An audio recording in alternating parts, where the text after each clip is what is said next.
All right, continuing our notes on electrons and energy. Right now we're focusing on the relationship between light and energy.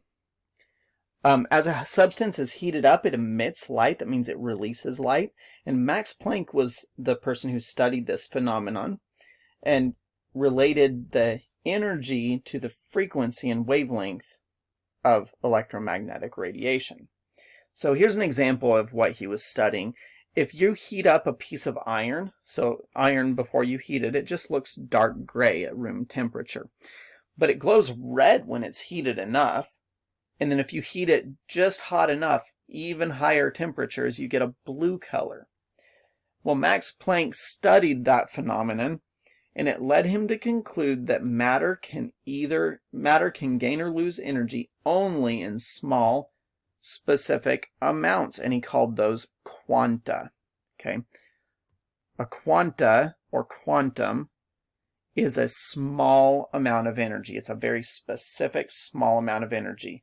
You're going to need to know that word when we get to the lab. All right, a quantum is the minimum amount of energy that can be gained or lost by an atom.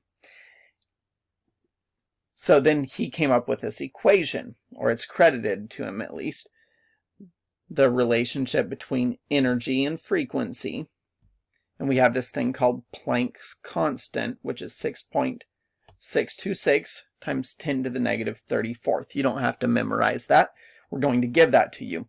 But just be aware, anytime you see h, that is a constant. It's always going to be the same number, just like the speed of light. Remember in our last equation, I'm going to scroll back up to the last page. The speed of light is always 3 times 10 to the 8th meters per second. Planck's constant is always 6.626 times 10 to the negative 34th joules per second. And that's important because it comes into how we're going to be solving these problems. E is energy, and the unit we're going to use is joules. We use a capital J to represent it. F stands for frequency. We've already seen frequency, and its units are always going to be hertz or inverse seconds. Remember, sometimes we write inverse seconds as just s to the minus 1. Now let's do our first example problem. Tiny water drops in the air disperse white light of the sun into a rainbow.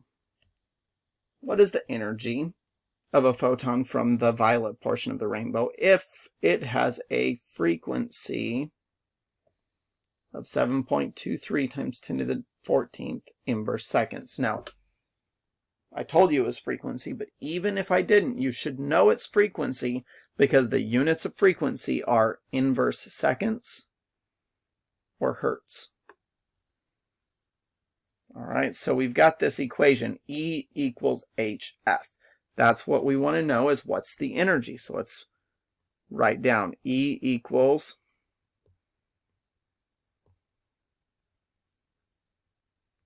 we don't know what that is. That's what I'm looking for. H is always Planck's constant. It's always 6.626 times 10 to the negative 34th, and we've got these weird units called joule seconds. Don't worry too much about that. Just know that's going to help us to determine what the final units are. So E equals H, and then we've got F, which stands for frequency. The frequency is given here as 7.23 times 10 to the 14th inverse seconds. Okay, so just know that seconds and inverse seconds are going to cancel each other out. They're going to go away. And what we will be left with in the end is energy units that come from this. Energy units of joules, to be exact. So our energy is going to be in joules. Now let's set it up and solve the equation. E equals H times F. So that's 6.626 times 10 to the negative 34th. That's H times F. So we're going to multiply by 7.23 times 10 to the 14th. And when you multiply those together, you're going to get your answer. Let's pull up our calculator and try it out. Remember, we're going to use that E button anytime you see scientific notation. So 6.626 second, comma, negative 34. And then I'm going to multiply 7.23 second, comma, that gives me the E 14, and hit enter. I get 4.79058, blah, blah, blah. Okay. I want to round it to the same number of sig figs as the least number of sig figs in the problem. So I need to have 3 sig figs in my answer. 4.79 times 10 to the negative 19th. Don't forget to always look for that E. 4.79 times 10 to the negative 19th.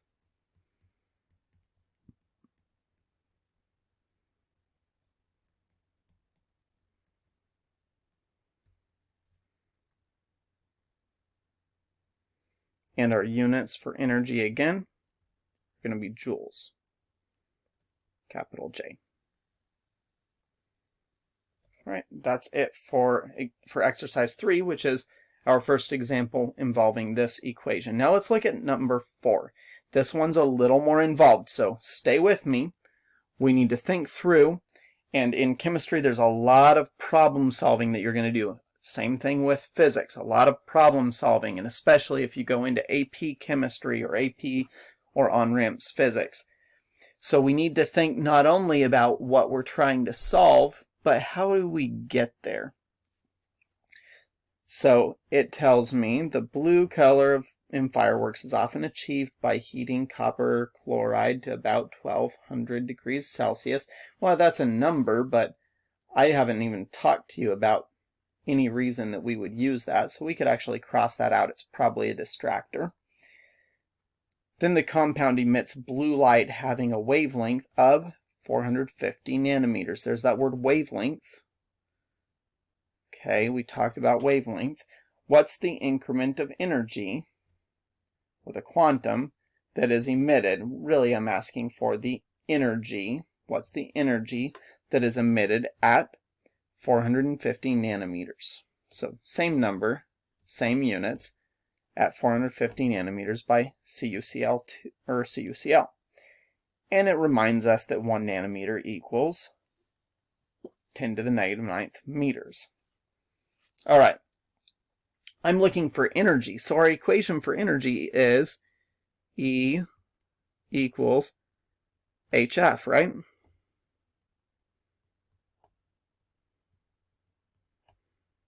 All right. And H we said is 6.626 times 10 to the negative 34th joules seconds. Joules times seconds. All right. Here's the problem. I don't have frequency. I have wavelength. So how could I even solve this problem? Well, I'm going to have to use the other equation. Remember on the last page?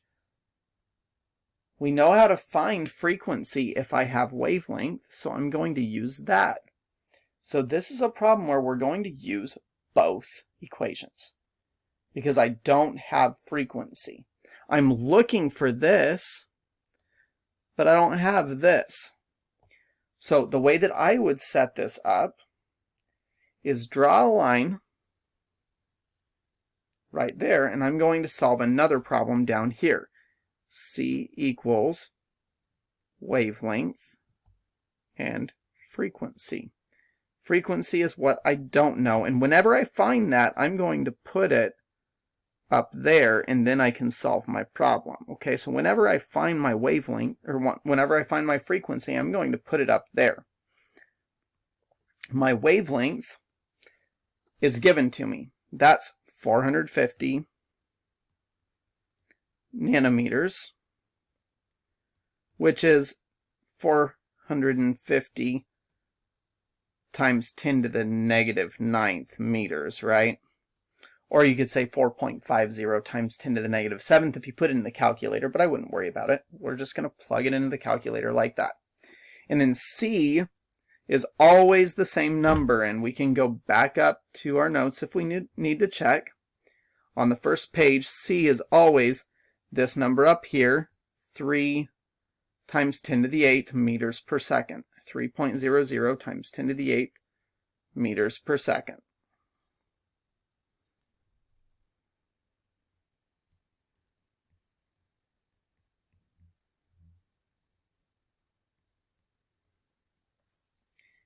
And my frequency needs to be in units of inverse seconds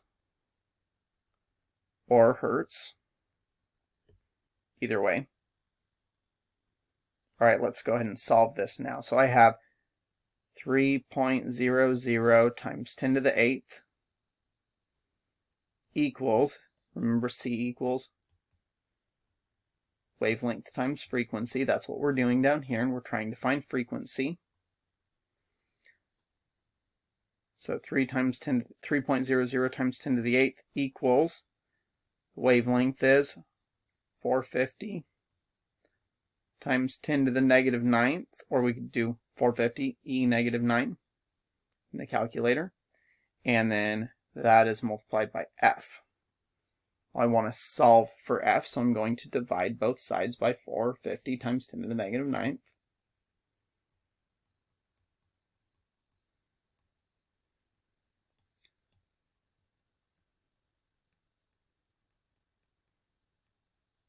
Just algebra. Just doing some algebra here. So f equals, when I put that in my calculator, 3.00 times 10 to the 8th.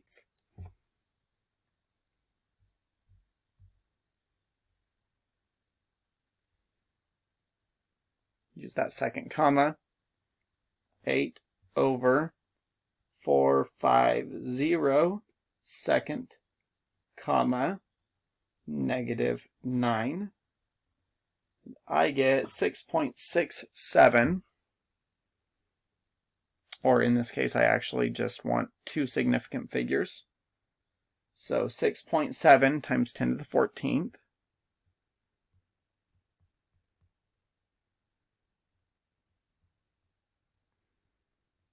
inverse seconds, or you could say hertz.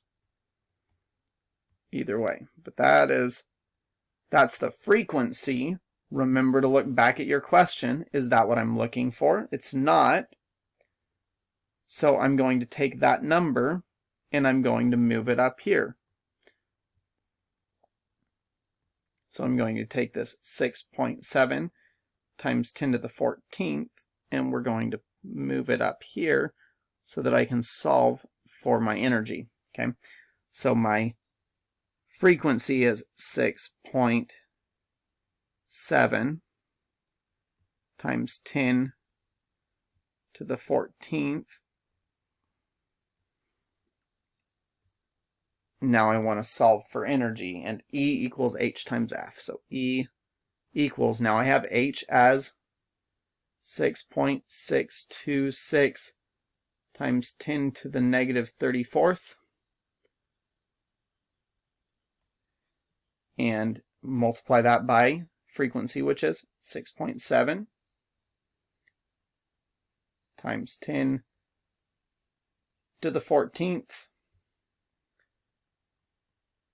Energy equals, let's put it in the calculator, 6.626 second comma negative 34 times 6.7 second comma 14, and I get 4.44, or just 4.4 to give me two sig figs.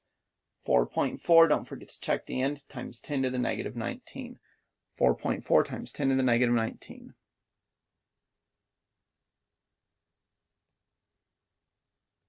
Make sure you try some of these out on your own so you make sure that you end up with the same numbers in your calculator. And again, the seconds and the inverse seconds cancel out so that I end up with joules as my energy units. More importantly, you could just kind of look up here and remember that the units of energy are going to be joules. Units of energy are joules. Units of frequency are hertz or inverse seconds. You can write it as s to the negative 1. And the units of wavelength are going to be either meters or nanometers. All right, so that's it for our notes on electrons and energy. There's some practice. Make sure you finish out that practice. We're going to do a lab next class that involves some of the information from the first couple pages of these notes along with some calculation practice.